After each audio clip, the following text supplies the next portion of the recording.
Hi, Henrik here, and I would like to present you for some of the ideas and the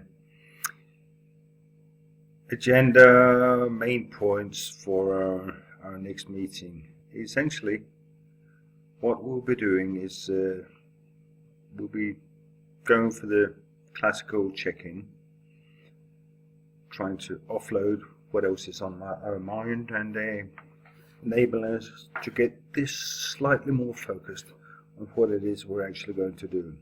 These very small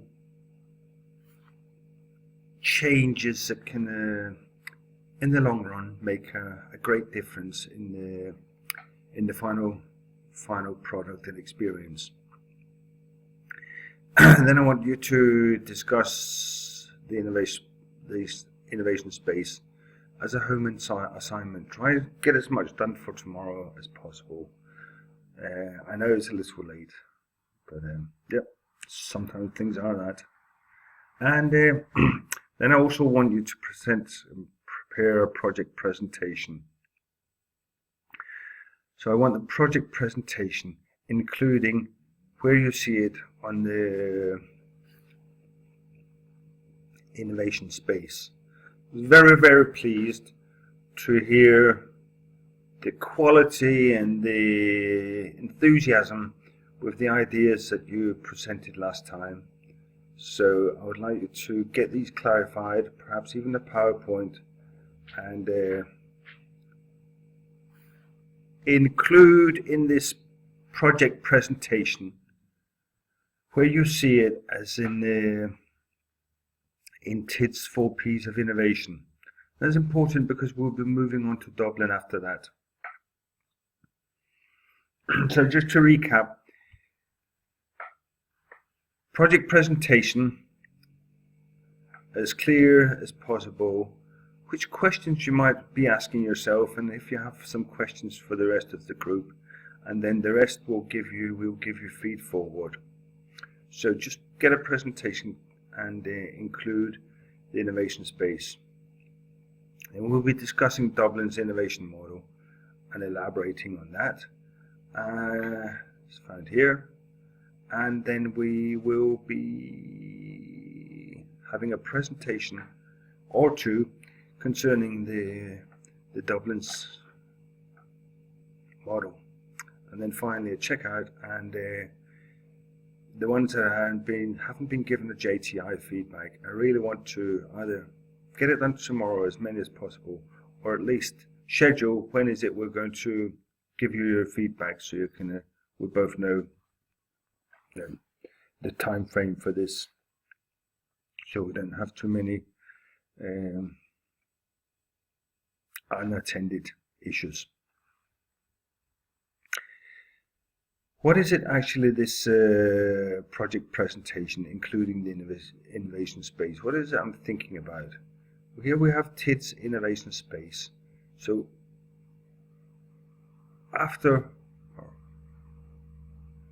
at the same time when you're making your presentation about your project, then consider its current position.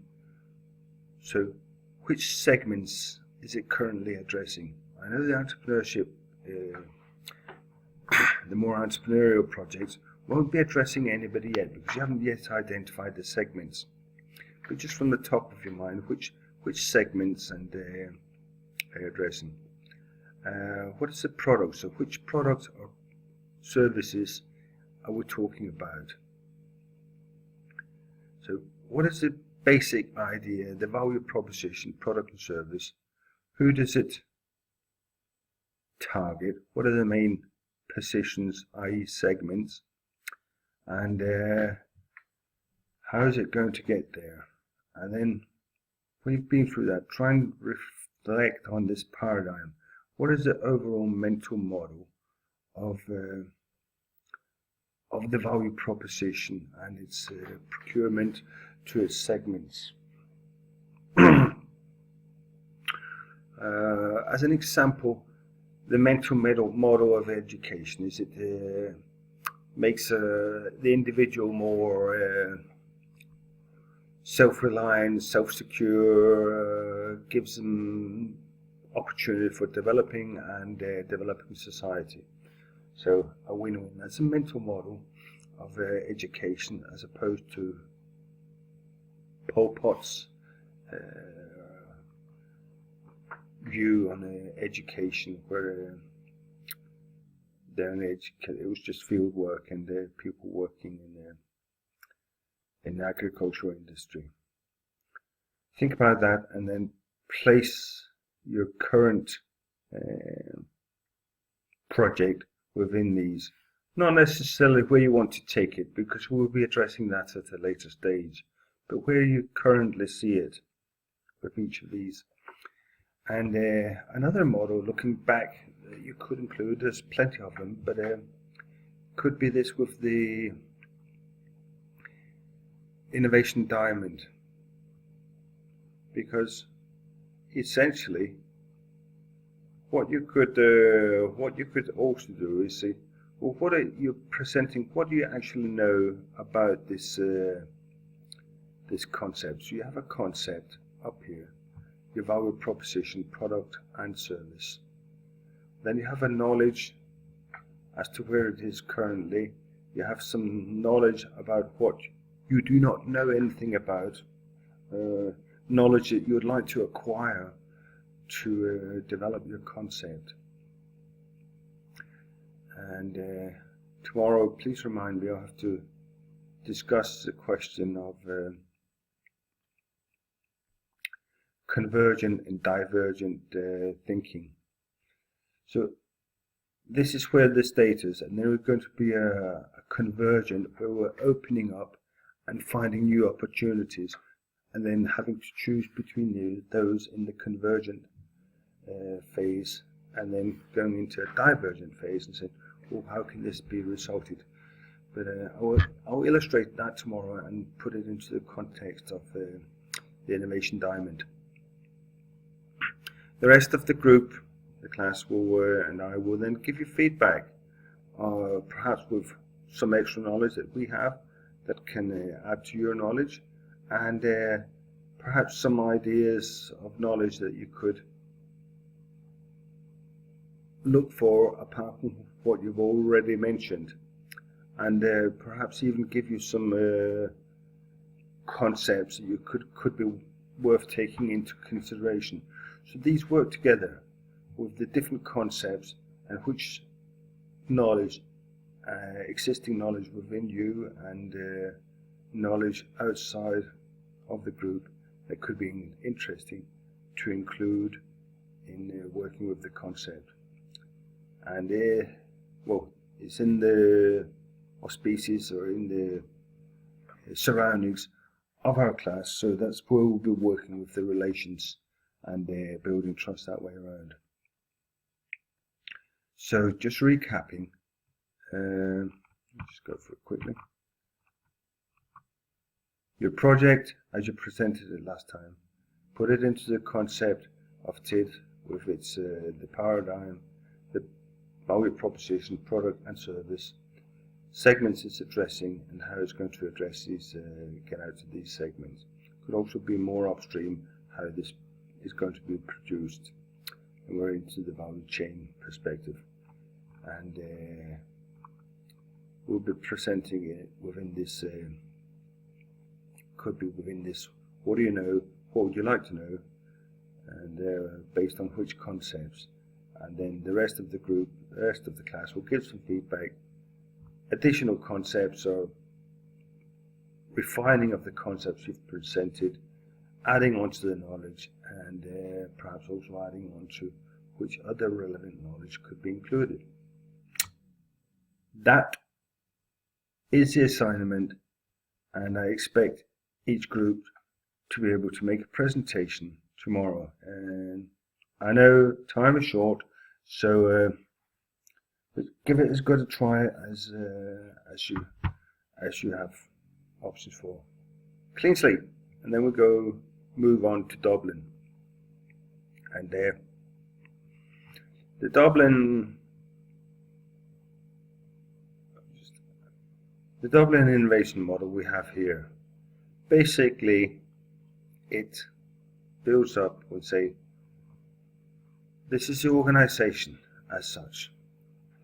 So it offers a value proposition, and this value proposition is can be refined in different ways, and it can be refined in the configuration, can be refined in the offering, and it can be refined in the experience.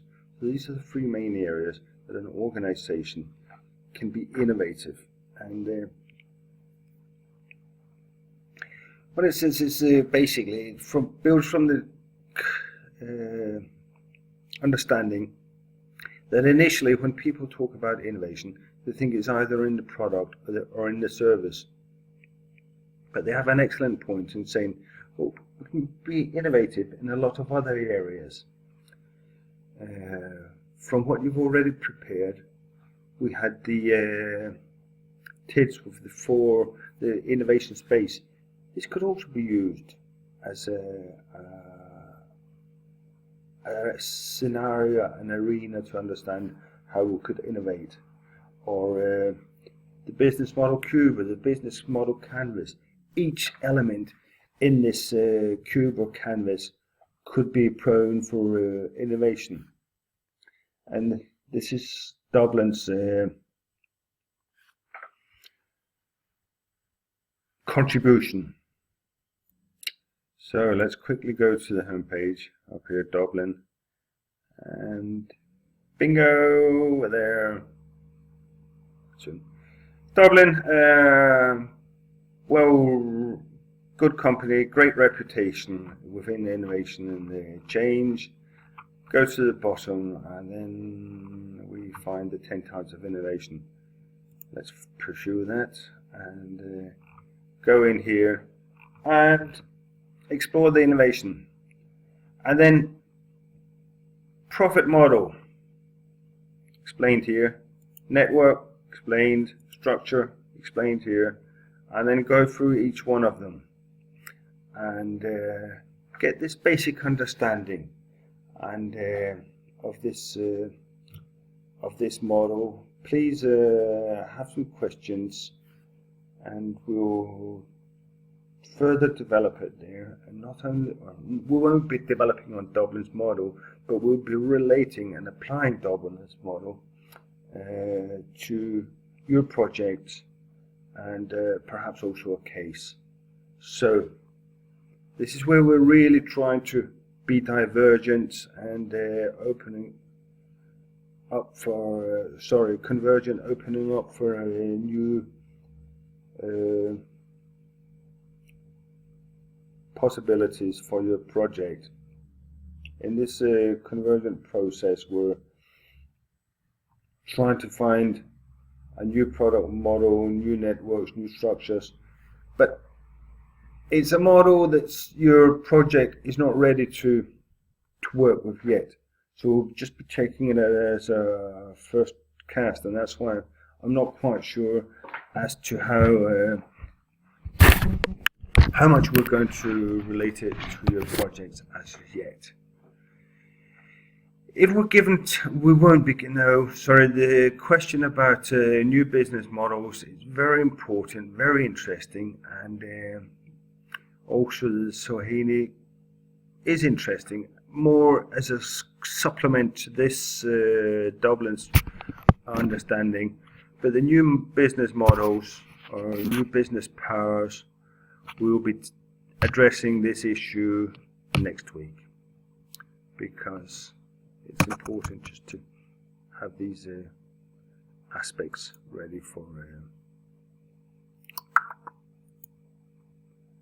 and finally, I have a few seconds left, could present you for some different companies, and I want you to initially to start and say, well, how are these expressed in the Dublin, how do they work within the Dublin framework?